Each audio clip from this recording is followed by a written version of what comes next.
Welcome to movies master. Jessica नाम की एक लड़की जो कि अकेले सफ़र कर रही होती है, तो रास्ते में एक आदमी की उस पर नज़र पड़ती है और वो आदमी जेसिका के पीछे लग जाता है और फिर वो आदमी आखिरकार जेसिका को किडनैप कर लेता है और फिर जेसिका के साथ ज़बरदस्ती करता है। लेकिन जेसिका हार नहीं मानती और वो अपनी जान बचाने के लिए पूरी कोशिश करती है। फिल्म के शुरू में हम जेसिका नाम की एक औरत को देखते हैं जो कि अपना बोरिया बिस्तर गाड़ी में लोड करके शहर से दूर अपने किसी घर जा रही होती है। और ये सब इसलिए क्योंकि 4 महीने पहले जेसिका के हस्बैंड ने खुदकुशी करके अपनी जान ले ली थी और इस सब का ज़िम्मेदार जेसिका खुद को समझती है। और इस सब की वजह से जेसिका हर वक्त डिप्रेशन में रहने लगती है और इस सब से छुटकारा पाने के लिए जेसिका बिना किसी को कुछ बताए शहर छोड़कर कहीं दूर जाना चाहती है। और जिस जगह जेसिका जा रही है उसके लिए जेसिका को कई दिनों का सफ़र तय करना होगा।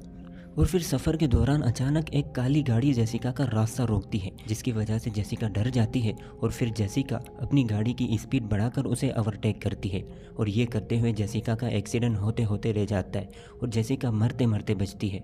फिर इसके बाद वो गाड़ी जेसिका का पीछा छोड़कर यहाँ से निकल जाती है और जेसिका काफ़ी लंबा सफ़र बड़ी आसानी से तय कर लेती है। लेकिन अभी भी उसकी मंजिल काफ़ी दूर है और रात को जेसिका एक मोटल में स्टे करती है। लेकिन जेसिका अभी भी उस गाड़ी की वजह से काफ़ी परेशान होती है। उसे लगता है कि शायद अभी भी वो गाड़ी उसका पीछा कर रही है। और सुबह होते ही जेसिका यहाँ से जाने की तैयारी में होती है तो अचानक उसके पास एक आदमी आता है जिसे देखकर जेसिका घबरा जाती है। असल में यह आदमी जेसिका से माफ़ी मांगना चाहता है। वो जेसिका को बताता है कि कल जिस गाड़ी ने तुम्हारा रास्ता रोका था वो मेरी गाड़ी थी, क्योंकि मैं बहुत जल्दी में था, मुझे घर पहुंचना था, इसलिए मैं तुम्हें रास्ता नहीं दे रहा था। माफ़ करना, मेरी वजह से तुमको परेशानी हुई। तो जेसिका भी उसे माफ़ कर देती है और फिर वो आदमी जेसिका से उसका नाम पूछता है और वो जेसिका के बारे में सब कुछ जानना चाहता है कि वो कहाँ जा रही है, क्यों जा रही है। तो ये सब देखकर जेसिका उस आदमी पर शक करने लगती है। तो जेसिका अपनी गाड़ी स्टार्ट करके यहाँ से निकल जाती है। और फिर काफ़ी देर चलने के बाद एक बार फिर से वो आदमी सुनसान सड़क पर बीच में खड़ा होता है क्योंकि उसकी गाड़ी ख़राब हो चुकी थी। तो वो जेसिका से मदद मांगता है, लेकिन जेसिका को इस बात का यकीन हो चुका था कि उस आदमी के साथ ज़रूर कुछ गड़बड़ है, इसलिए जेसिका उसकी मदद के लिए नहीं रुकती और यहाँ से निकल जाती है। और फिर रात को सफ़र के दौरान जेसिका की गाड़ी पंचर हो जाती है जिसकी वजह से उसकी गाड़ी का एक्सीडेंट हो जाता है और जेसिका गाड़ी से बाहर आकर मदद का इंतज़ार करने लगती है। तो इतने में यहाँ पर फिर से वही काली गाड़ी आती है जिसे देखकर जेसिका डर जाती है और ख़ुद को अपनी गाड़ी में लॉक कर देती है। और इस बार वो आदमी जेसिका की गाड़ी के शीशे तोड़कर जेसिका को बेहोश कर देता है। और फिर सुबह जेसिका की आंख किसी घर के बेसमेंट में खुलती है और जेसिका समझ चुकी है कि इस आदमी ने जेसिका को किडनैप किया है। दरअसल यह आदमी एक साइकोपैथ है जो कि लड़कियों को पकड़कर उन्हें तड़पा तड़पा कर मार डालता है। और यह आदमी अपनी बीवी बच्चों से छुप कर यह काम कर रहा होता है।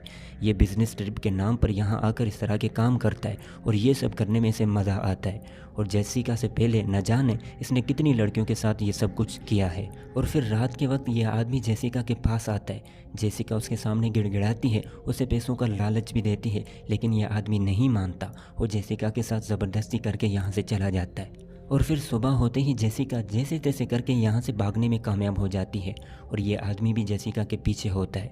और इसी दौरान जेसिका के पैर में बुरी तरह से चोट लग जाती है, पर वो नहीं रुकती और बहादुरी के साथ भागती रहती है। और भागते भागते अचानक सामने एक नदी आ जाती है और पीछे वो आदमी, और जेसिका बीच में फंस जाती है। लेकिन जेसिका हिम्मत नहीं हारती और नदी में कूद जाती है और नदी का बहाव जेसिका को एक ऐसी जगह ले जाता है जिसके बारे में जेसिका कुछ भी नहीं जानती। लेकिन जेसिका एक बार फिर से हिम्मत करती है और जंगल से निकलने का रास्ता ढूंढने लगती है। तो अचानक जंगल में जेसिका को किसी के पैरों की आवाज़ आती है। तो जेसिका को लगता है कि ये वही आदमी है। तो जेसिका एक पेड़ के पीछे छुपकर उस आदमी पर हमला कर देती है, लेकिन यह आदमी वो नहीं होता बल्कि रॉबर्ट नाम का एक शिकारी है जिसे देखकर जेसिका की जान में जान आ जाती है।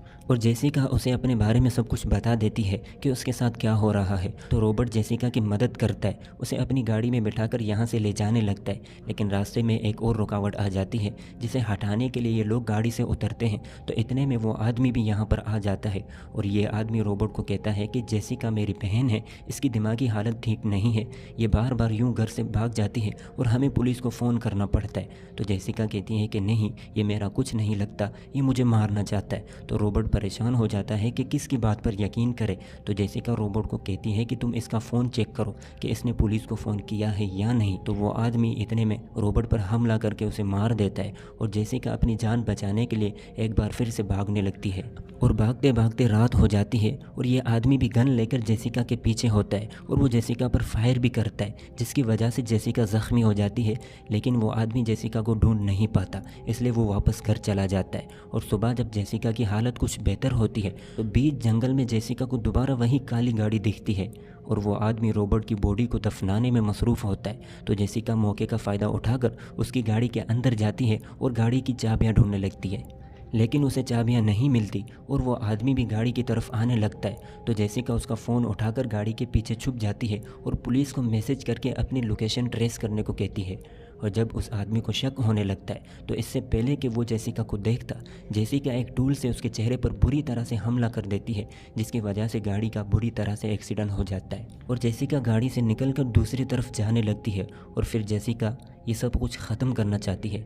वो जानती है कि यह आदमी उसका पीछा नहीं छोड़ने वाला और वो भी अब भाग भाग कर थक चुकी है, इसलिए वो उस आदमी की वाइफ को फ़ोन करके सब कुछ बता देती है और उसे कहती है कि अगर आज तुम्हारा हस्बैंड मर जाता है तो उसकी मौत का ज़िम्मेदार वो खुद है। और वो आदमी जेसिका पर हमला कर देता है और जेसिका भी हर चीज़ के लिए पहले से तैयार थी।